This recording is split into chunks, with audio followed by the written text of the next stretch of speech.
আসসালামু আলাইকুম। আশা করি সবাই ভালো আছেন। তো আজকে শুক্রবার, ফ্রাইডে অফিস করতেছি। একটা গুরুত্বপূর্ণ বিষয় বলার জন্য ক্যামেরাটা অন করলাম। সেটা হচ্ছে, আমরা যারা চাকরি করি, আমরা চাকরি করা মানেই তো আসলে নিজেকে বিক্রি করে দেওয়া। দেখেন, আমরা চাকরি, আমার 8টা 5টা ডিউটি বাইন্ডিংস করা, এর ভিতরে আমাকে অফিসে স্পেন্ড করতে হয়। কিন্তু একটা জিনিস কি জানেন, আমরা অফিস নিয়ে যে পরিমাণ সিরিয়াস থাকি, অফিসে আজকে ফ্রাইডে হলিডে, বাট অফিস করতেছি, রেসপন্সিবিলিটির কারণে আসতে হচ্ছে। এখন বিষয়টা হলো, কোনো একটা মানুষ যদি তার দায়িত্ব এবং রেসপন্সিবিলিটি ফিল না করে, তাহলে সে ব্যক্তিগত জীবন বলেন, সামাজিক জীবন, পারিবারিক জীবন, ক্যারিয়ার, কোনো কিছু কিন্তু সামনের দিকে আগাবে না। কারণ হচ্ছে, আপনি রেসপন্সিবিলিটি ভিতর থেকে ফিল করতে হবে। আপনি যখন ভিতর থেকে ফিল করবেন আপনার রেসপন্সিবিলিটি, তখন আপনার মধ্যে একটা ডিসিপ্লিন আসবে। আপনার কাজের প্রায়োরিটি লিস্ট তৈরি হবে, কোনটা করবেন কোনটা করবেন না। অহেতুক টাইম নষ্ট করা, সেটা আপনাকে অনেক বেশি কন্ট্রোল করতে পারবেন আপনি। পাশাপাশি আপনার আপনার কেরিয়ারটা অনেক বেশি ব্রাইট হওয়ার সম্ভাবনা থাকবে। এখন আবার অনেক সময় ফ্রাইডে অফিস করতেছি এটা দেখানোর জন্য না, বিষয়টা হচ্ছে যারা এইচআর ডিপার্টমেন্টে কাজ করে তাদের আসলে স্যালারির ইস্যু থাকে, মাসের লাস্টে অনেক বেশি পরিমাণ কাজ থাকে, যার কারণে শুক্রবারে কাজ করলে অনেক বেশি ব্যাকআপ করা যায়, ঠান্ডা মাথায় কোনো ঝামেলা ছাড়া কাজ করা যায়। তখন কোনো ওয়ার্কার্স থাকে না, আপনি ঠান্ডা মাথায় নিরিবিলি নিজের মতো করে শান্তিতে কাজ করতে পারবেন। এখন এই কথাটা, এই ভিডিওটা করার উদ্দেশ্য কি? ভিডিওটা করার উদ্দেশ্য হচ্ছে, আমরা অফিস নিয়ে যে পরিমাণ সিরিয়াস থাকি, আমরা নিজেকে ডেভেলপ করার জন্য যদি 1% সিরিয়াস থাকতাম, তাহলে বাংলাদেশে বেকার সমস্যা অনেক বেশি দূর হয়ে যেত। কারণ হচ্ছে, কেন জানেন, যারা চাকরি করে বা যারা চাকরি করে না, তাদের দুইয়ের মধ্যে তফাৎ হচ্ছে কি জানেন? একজন হচ্ছে ইচ্ছা না করলেও তাকে অফিসে আসতে হবে, ইচ্ছা না করলেও তাকে আসতে হয়, এবং আরেকজন হচ্ছে তার নিজের উপরে ডিপেন্ড করে, যিনি বেকার বা কোনো কাজ করে না, এবং যিনি উদ্যোক্তা। সময়কে যদি আপনি নষ্ট করে ফেলেন, তাহলে আপনার কোনো জায়গায় আপনার ক্যারিয়ার তৈরি হবে না।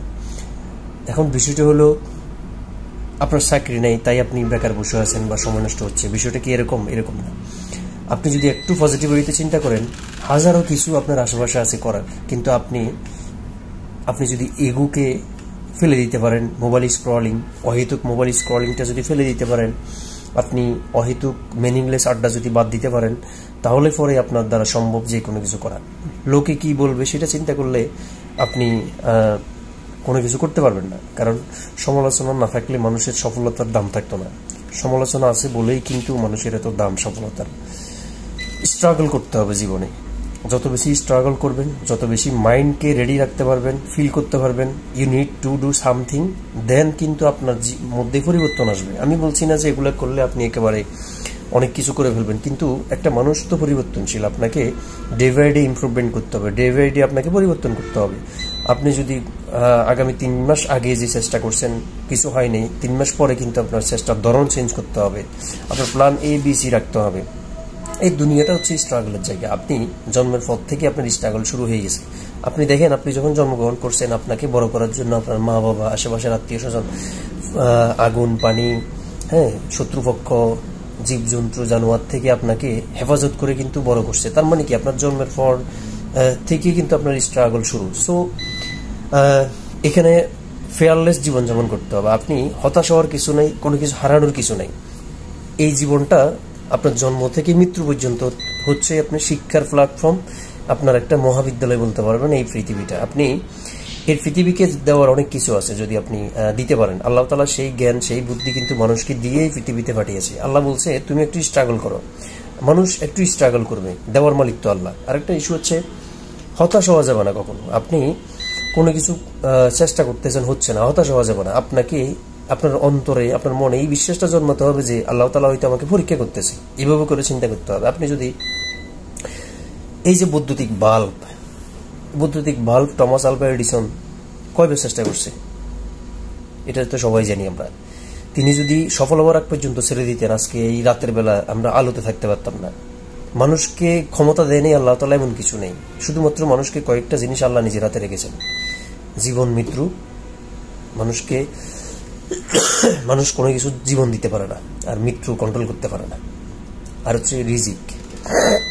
এই ছাড়া মানুষের যে পরিমাণ ক্যাপাসিটি আল্লাহ তাআলা ডেভেলপ করছে, সেটা শুধু আপনাকে খুঁজে পেতে হবে কাজ করার মাধ্যমে, চিন্তার মাধ্যমে, প্ল্যান প্রোগ্রাম করার মাধ্যমে।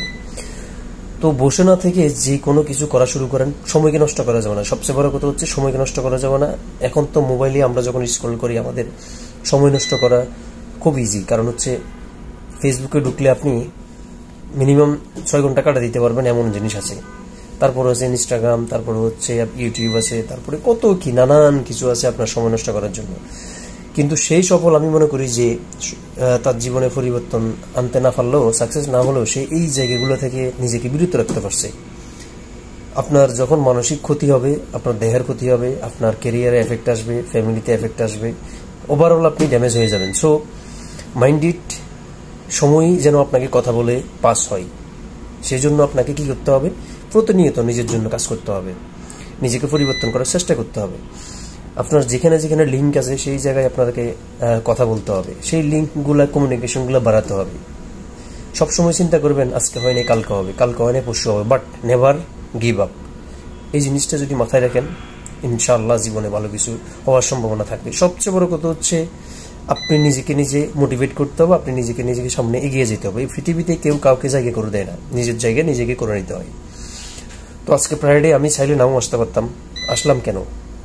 Because of responsibility, because of আমার কাজটা যেন কোম্পানিকে ভ্যালুয়েট করে, আমার কাজটা যেন আমার ক্যারিয়ারে ভ্যালুয়েট করে, আমার ডিপার্টমেন্টকে ভ্যালুয়েট করে, যার জন্য আমার ফ্রাইডে আজকে, আমারও ফ্যামিলি আছে, আমি এখানে সময় দিচ্ছি। সো এই ভিডিওটা করার উদ্দেশ্য, অনেকগুলো মেসেজ আমার কথাই ছিল। সবাই ভালো থাকবেন, সুস্থ থাকবেন, নিজেকে নিয়ে হতাশ হবেন না, আল্লাহর উপরে ভরসা করে সামনে এগিয়ে যাবেন। আসসালামু আলাইকুম।